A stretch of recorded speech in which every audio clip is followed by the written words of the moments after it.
नमस्कार,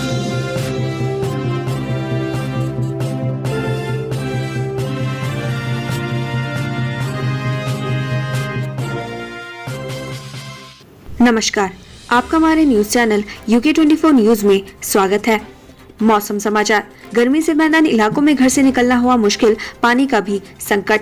देहरादून मौसम विज्ञान केंद्र के मुताबिक राज्य के मैदानी और पर्वतीय जिलों में तापमान में फिलहाल कोई कमी आने की संभावना नहीं है। प्रदेश में मौसम शुष्क बना रहेगा। मौसम विभाग की ओर से कोई भी चेतावनी जारी नहीं की गई है। प्रदेश में मौसम मुख्यतः साफ रहेगा। उत्तराखंड में आज अधिकतम तापमान 37 डिग्री सेल्सियस और न्यूनतम तापमान 17 डिग्री सेल्सियस के करीब रहेगा। अब बात करते हैं डीजल पेट्रोल के दामों की। आज फिर बढ़े पेट्रोल डीजल के दाम, जानिए नए रेट। देहरादून की बात करें तो आज पेट्रोल के दाम है 102 रुपए 97 पैसे, वहीं डीजल के दाम है 96 रुपए 58 पैसे। हरिद्वार की बात करें तो आज पेट्रोल के दाम है 102 रुपए 11 पैसे, वहीं डीजल के दाम है 95 रुपए 77 पैसे। रुद्रपुर की बात करें तो आज पेट्रोल के दाम है 102 रुपए 35 पैसे, वहीं डीजल के दाम है 96 रुपए 2 पैसे। हल्द्वानी की बात करें तो आज पेट्रोल के दाम है 102 रुपए 15 पैसे, वहीं डीजल के दाम है 95 रुपए 82 पैसे। जानिए आज देश और प्रदेश में क्या कुछ रहेगा खास। बीजेपी स्थापना दिवस। भारतीय जनता पार्टी के 42 साल पूरे होने पर आज देश भर के बीजेपी मुख्यालयों में सुबह ध्वजारोहण होगा। इसके बाद प्रधानमंत्री मोदी सुबह 10 बजे देश भर के कार्यकर्ताओं को पार्टी के स्थापना दिवस पर संबोधित करेंगे। बीजेपी स्थापना दिवस कार्यक्रम में रहेंगे सीएम मुख्यमंत्री धामी। आज दिल्ली से देहरादून वापसी कर पार्टी के स्थापना दिवस के कार्यक्रम में भाग लेंगे। देहरादून महानगर कार्यालय में सुबह 8:30 पर मौजूद रहेंगे। इसके बाद 11 बजे शाम 5 बजे तक मुख्यमंत्री पुष्कर सिंह धामी सचिवालय में शासकीय कार्य करेंगे। उत्तराखंड में भू कानून को लेकर समिति की बैठक। भू कानून की मांग को लेकर उत्तराखंड में संशोधन के अध्ययन एवं परीक्षण के लिए गठित समिति की अगली बैठक आज होनी है। अब तक 2 बैठकें हो चुकी है। धामी सरकार ने सशक्त भू कानून को लेकर पूर्व मुख्य सचिव सुभाष कुमार की अध्यक्षता में समिति गठित की है। श्रीनगर दौरे पर धन सिंह रावत। कैबिनेट मंत्री धन सिंह रावत का श्रीनगर दौरा रहेगा। श्रीनगर में विभिन्न विभागों की समीक्षा बैठक लेंगे। विकास कार्यों की प्रगति की भी समीक्षा करेंगे। फसल बीमा में गलत आंकड़े मामला। प्रधानमंत्री फसल बीमा में गलत आंकड़े प्रस्तुत कर किसानों को कम धनराशि दिए जाने के खिलाफ दायर जनहित याचिका पर आज नैनीताल हाईकोर्ट में सुनवाई होगी। कोर्ट ने आज राज्य सरकार, केंद्र सरकार से 6 अप्रैल तक जवाब पेश करने को कहा है। CUET 2022 रजिस्ट्रेशन। NTA ने common university entrance test CUET 2022 रजिस्ट्रेशन की तारीखों में बदलाव किए हैं। NTA की ऑफिशियल वेबसाइट nta.ac.in पर आधिकारिक नोटिस के अनुसार CUCET आवेदन पत्र आज से जारी किए जाएंगे। छात्र आधिकारिक वेबसाइट cuet.samarth.ac.in पर आज से ऑनलाइन आवेदन कर सकेंगे। मसूरी में अवैध निर्माण से कुछ और भवनों पर लटकी MDDA की कार्रवाई की तलवार। MDDA द्वारा मसूरी झील के पास एक अनाधिकृत रूप से बने भवन को सील किया गया है। अधिशासी अभियंता मनु जोशी ने मसूरी की जनता से आग्रह किया कि वह बिना प्राधिकरण की अनुमति के किसी प्रकार का निर्माण न करे। उन्होंने कहा कि मसूरी में अवैध निर्माण की काफी शिकायतें प्राधिकरण को मिल रही हैं, जिसके बाद कई लोगों को नोटिस भी जारी कर दिया गया है। गन्ना किसानों के बकाये पर बोले मंत्री सौरभ बहुगुणा, जल्द होगा भुगतान। धामी सरकार में कैबिनेट मंत्री बनने के बाद पहली बार सौरभ बहुगुणा भाजपा कुमाऊं संभागीय कार्यालय हल्द्वानी पहुंचे, जहां पार्टी पदाधिकारियों और कार्यकर्ताओं ने उनका गर्मजोशी के साथ स्वागत किया। गन्ना विकास मंत्री बहुगुणा ने बीजेपी के केंद्र और प्रदेश नेतृत्व का धन्यवाद किया। इस दौरान उन्होंने किसानों की आय दोगुनी करने के साथ ही गन्ना बकाया भुगतान करने की बात कही। उन्होंने कहा पार्टी हाईकमान ने उन पर विश्वास किया और उनको मंत्री पद से नवाजा है। मैं पार्टी की उम्मीदों पर खरा उतरूंगा। पार्टी ने उनको इतनी कम उम्र में गन्ना जैसा अहम मंत्रालय दिया है, जो सीधे तौर पर किसानों को लाभ पहुँचाने वाले विभाग है। वह जिस क्षेत्र से आते हैं वहां बड़े पैमाने पर गन्ने की खेती होती है। हाईकोर्ट ने फटकारा तो खेल निदेशालय ने टेके घुटने। अंतर्राष्ट्रीय धावक को दी 5.50 लाख रुपए की सम्मान राशि। उत्तराखंड का खेल निदेशालय इतना बेलगाम हो चुका है कि खिलाड़ियों की सम्मान राशि भी वो हाईकोर्ट के आदेश के बाद दे रहा है। ऐसे ही मामले पर खेल निदेशालय को शर्मिंदगी झेलनी पड़ी। निदेशालय ने अंतर्राष्ट्रीय धावक गुरमीत सिंह को उनकी पूरी सम्मान राशि नहीं दी। जब हाईकोर्ट का चाबुक चला तो उत्तराखंड के संयुक्त खेल निदेशक को खुद कोर्ट में हाजिर होकर गुरमीत को उनके सम्मान की बकाया धनराशि 5,50,000 रुपए सौंपनी पड़ी। विदेश भागने की फिराक में था दहेज उत्पीड़न का आरोप। लुकआउट नोटिस पर दिल्ली एयरपोर्ट से गिरफ्तार। दहेज उत्पीड़न के मामले में कार्रवाई से बचने के लिए आरोपी विदेश भागने की फिराक में था, लेकिन पुलिस मुस्तैदी से आरोपी ऐसा नहीं कर पाया और उधम सिंह नगर पुलिस ने आरोपी को दिल्ली एयरपोर्ट से गिरफ्तार कर लिया है। आरोपी के खिलाफ उत्तराखंड पुलिस पहले ही लुकआउट नोटिस जारी कर चुकी थी, जिसकी वजह से वो पकड़ा गया। हिमालय क्षेत्र की दुर्लभ प्रजातियों का हुआ संकलन। 70 प्रजातियों पर USAC ने किया अध्ययन। उत्तराखंड का उच्च हिमालयी क्षेत्र अपनी दुर्लभ वन्य जीव जंतु सहित औषधीय पौध के लिए विश्व विख्यात है। प्रदेश के बुग्या आज भी ऐसी विशेष प्रजातियों के दुर्लभ औषधीय पौधे हैं जिनके बारे में हमने सुना तो है, लेकिन उनकी पूरी भौगोलिक संरचनाओं की जानकारी मिलना बहुत मुश्किल है। वहीं अब उत्तराखंड अंतरिक्ष उपयोग केंद्र ने उच्च हिमालय के बुग्यालों में पाई जाने वाली प्रजातियों पर शोध व अध्ययन कर इनका एक डाटा बैंक तैयार किया है। उत्तराखंड बोर्ड की 10वीं और 12वीं की परीक्षाएं जारी, 3604 परीक्षार्थियों ने छोड़ा एग्जाम।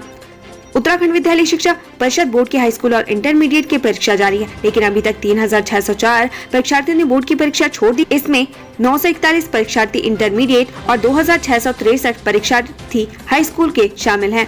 चीला शक्ति नहर में नहीं मिला बाप बेटे का कोई सुराग, UJVNL को हुआ 27 लाख रुपए का नुकसान। ऋषिकेश में बीते रविवार को पिता पुत्र की कार सहित चीला शक्ति नहर में गिरने की आशंका के बाद परिजनों ने पुलिस को सूचना दी। आनंद फानंद में नहर में सर्च ऑपरेशन चलाया गया, लेकिन जिसके बाद मानवीय पहलू को देखते हुए शासन ने भी 14 घंटे के लिए नहर में पानी बंद करने की संस्तुति दी, जिसके बावजूद भी दोनों का कोई सुराग नहीं मिला। वहीं नहर में पानी बंद होने से UJVNL को करीब 27 लाख का नुकसान हो गया। 7 अप्रैल को मसूरी पहुंचेंगे सीएम धामी, उप जिला चिकित्सालय में CT स्कैन मशीन का करेंगे लोकार्पण। दूसरी बार मुख्यमंत्री बनने के बाद सीएम पुष्कर सिंह धामी पहली बार 7 अप्रैल को मसूरी आ रहे हैं। सीएम धामी के मसूरी दौरे को लेकर पुलिस प्रशासन अपनी तैयारियों में जुटा हुआ है। मंगलवार को SDM मसूरी नरेश दुर्गापाल ने सभी संबंधित विभागों के अधिकारियों के साथ बैठक की। Srinagar bus depot Rishikesh shift, जनता में आक्रोश। पौड़ी जिले का श्रीनगर रोडवेज डिपो को जनता के विरोध के बाद ऋषिकेश शिफ्ट कर दिया गया है। श्रीनगर डिपो को स्थानांतरित करने के आदेश डिपो के कर्मी मेल के जरिए दिया गया है। आदेश में लिखा गया है कि डिपो की सारी बसें, कर्मी, टेक्निकल स्टाफ अब ऋषिकेश से अपनी सेवाएं देंगे। इस सूचना के मिलने के बाद श्रीनगर की जनता में आक्रोश दिखाई दे रहा है। लोगों का कहना है कि डिपो का स्थानांतरण जनता के हितों के साथ खिलवाड़ है। 4 धाम यात्रा, ऋषिकेश में 900 बसों की एडवांस बुकिंग, बार नहीं होगी गाड़ियों की चेकिंग।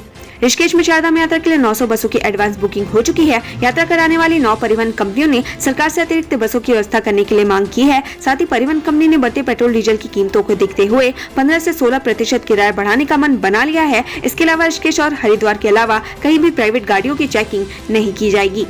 लक्सर में दिन दहाड़े ट्रैक्टर ट्रॉली लूटने का प्रयास, एक हफ्ते में दूसरी वारदात। उत्तराखंड के हरिद्वार जिले में इन दिनों बदमाश दिन दहाड़े लूट जैसी वारदातों का अंजाम देकर पुलिस को खुली चुनौती दे रहे हैं। ऐसा एक ताजा मामला लक्सर से सामने आया, जहां हथियारबंद बदमाशों ने दिन दहाड़े ट्रैक्टर ट्रॉली को लूटने का प्रयास किया। एक हफ्ते में ये इस तरह की दूसरी वारदात है।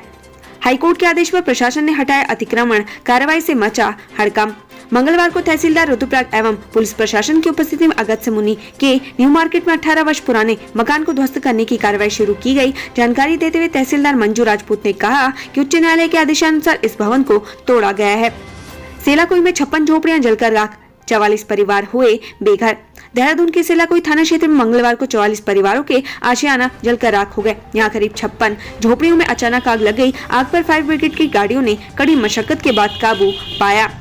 दहेज उत्पीड़न मामला, विवाहित को मारपीट कर घर से निकाले पति समेत 4 पर मुकदमा दर्ज। लक्सर कोतवाली में दहेज उत्पीड़न के मामले में पति समेत 4 लोगों के खिलाफ मामला दर्ज किया गया है। महिला की शादी यूपी के सहारनपुर जिले में हुई थी, जहां ससुराल वालों ने दहेज की डिमांड पूरी नहीं होने पर महिला को मारपीट कर घर से बाहर निकाल दिया। मुआवजा न देने पर हाईकोर्ट ने दिए बागेश्वर PWD के खाते सीज करने के आदेश, अफसरों के खिलाफ कार्रवाई। जमीन का मुआवजा नहीं देने पर उत्तराखंड हाईकोर्ट ने कपकोट बागेश्वर PWD का खाता सीज करने अधीक्षण अभियंता एवं अधीक्षाजी अभियंता के खिलाफ कार्रवाई के निर्देश दिए हैं। कार्रवाई करने के आदेश लोक निर्माण विभाग के सचिव ने दिया है। पंतनगर कृषि विश्वविद्यालय के छात्रों में हुई भिड़ंत, रैगिंग को लेकर मारपीट की आशंका। पंतनगर कृषि विश्वविद्यालय के 2 हॉस्टल के छात्रों के बीच मारपीट का मामला सामने आया है। मारपीट के पीछे वजह रैगिंग बताई जा रही है। विश्वविद्यालय प्रशासन मामले की जांच करने की बात कर रहा है। बताया जा रहा है कि पंतनगर कृषि विश्वविद्यालय के 2 हॉस्टलों के छात्रों के बीच जमकर लात घूंसे चले। इसमें कुछ छात्र मामूली रूप से घायल हो गए। मारपीट के पीछे रैगिंग की वजह बताई जा रही है। हालांकि विश्वविद्यालय प्रशासन पूरे मामले की जाँच कर कार्रवाई करने की बात कह रहा है। रक्षा मंत्री राजनाथ सिंह से मिले सीएम धामी, जखोली सैनिक स्कूल और धारचूला हेलीपैड को लेकर हुई बात। सीएम पुष्कर सिंह धामी अपने दिल्ली दौरे पर केंद्रीय मंत्री राजनाथ सिंह से मुलाकात की। इस दौरान सीएम ने जखोली सैनिक स्कूल और धारचूला हेलीपैड को लेकर चर्चा की। साथ ही राज्य के सीमित वित्तीय संसाधनों को देखते हुए एग्रीमेंट में संशोधन कर अवस्थापना सुविधाएं भारत सरकार से उपलब्ध कराए जाने का अनुरोध किया। हल्द्वानी में छींटाकशी के विवाद में भिड़े 2 पक्ष, गर्भवती महिला को 3 मंजिले से फेंक कर मार डाला। वनबुलपुरा थाना क्षेत्र के उजाला नगर में दो किराएदारों के बीच मामूली विवाद हो गया। विवाद इतना बड़ा कि एक पक्ष ने दूसरे पक्ष की एक गर्भवती महिला को 3 मंजिला छत से नीचे फेंक दिया। इससे गर्भवती की मौत हो गई। पुलिस ने शव को कब्जे में लेकर पोस्टमार्टम के लिए भेज दिया है। फिलहाल पीड़ित परिवार की तरफ से कोई तहरीर नहीं आई है। पुलिस पूरे मामले की जाँच में जुट गई है। हरिद्वार के बड़े संत पर लगा यौन शोषण का आरोप, मुकदमा दर्ज, जांच में जुटी कानपुर पुलिस। हरिद्वार के एक नामी संत के खिलाफ यूपी के कानपुर में युवती के साथ यौन शोषण का मामला दर्ज हुआ है। ये मुकदमा यूपी राज्य महिला के सदस्य पूनम कपूर के आदेश पर कानपुर के किदवई नगर थाने में दर्ज किया गया है। इस मामले में पीड़िता के माता पिता ने थाने में तहरीर दी थी। संत का नाम प्रखर महाराज है, जिसका उत्तराखंड के हरिद्वार में बड़ा आश्रम, पहाड़ के युवाओं की प्रतिभा को निखार रहे पूर्व IPS अधिकारी, पुलिस भर्ती के सपनों को मिल रही उड़ान। हल्द्वानी में एक पूर्व IPS अधिकारी GS मर्तोलिया ने एक पहल शुरू किया, जहां युवाओं को निःशुल्क प्रशिक्षण दिया जा रहा है। यहां से प्रशिक्षण लेकर युवाओं के पुलिस में भर्ती होने के सपने को उड़ान मिल रही है। मां धारी देवी की मूर्ति की शिफ्टिंग टली, मई में नए मंदिर में होगी स्थापना। सिद्धपीठ मां धारी देवी की प्रतिमा को एक बार फिर से उनकी मूल जगह पर स्थापित किया जाना है, लेकिन अभी शिफ्टिंग में थोड़ा इंतजार और करना होगा। पहले 6 अप्रैल को धारी देवी की मूर्ति को उनके मूल मंदिर में स्थापित किया जाना था, जो अब टल गया है। पत्नी संग ऋषिकेश पहुंचे बॉलीवुड सिंगर सोनू निगम, बोले मां गंगा बुलाती है इसलिए आता हूं। बॉलीवुड सिंगर सोनू निगम अपनी निजी कार्यक्रम के तहत मंगलवार को तीर्थ नगरी ऋषिकेश पहुंचे। यहां उन्होंने गंगा घाट पर पूजा अर्चना की। उनके साथ उनकी पत्नी मधुरिमा भी थी। गोरखनाथ मंदिर में हुए अटैक के बाद उत्तराखंड में भी अलर्ट, मंदिरों की सुरक्षा बढ़ाई गई। गोरखपुर के गोरखनाथ मंदिर में 3 अप्रैल को हुई मुर्तुजा अब्बासी द्वारा घटना को लेकर उत्तराखंड के मंदिरों की सुरक्षा बढ़ा दी गई है। मंत्री गणेश जोशी और अखिल भारतीय अखाड़ा परिषद के अध्यक्ष श्रीमंत रविंद्र पुरी ने मामले की निंदा की है। साथ ही गणेश जोशी ने बताया कि उत्तराखंड सरकार द्वारा अलर्ट घोषित करते हुए प्रदेश में स्थित सभी मंदिरों की सुरक्षा बढ़ा दी गई है। दून अस्पताल में नाबालिग का शारीरिक उत्पीड़न, फरार आरोपी डॉक्टर ने कोर्ट में किया सरेंडर।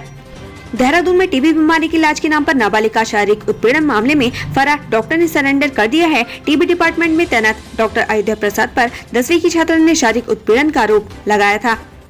उत्तराखंड से संबंधित ऐसी ही खबरें पाने के लिए हमारे चैनल को लाइक व सब्सक्राइब जरूर करें। धन्यवाद।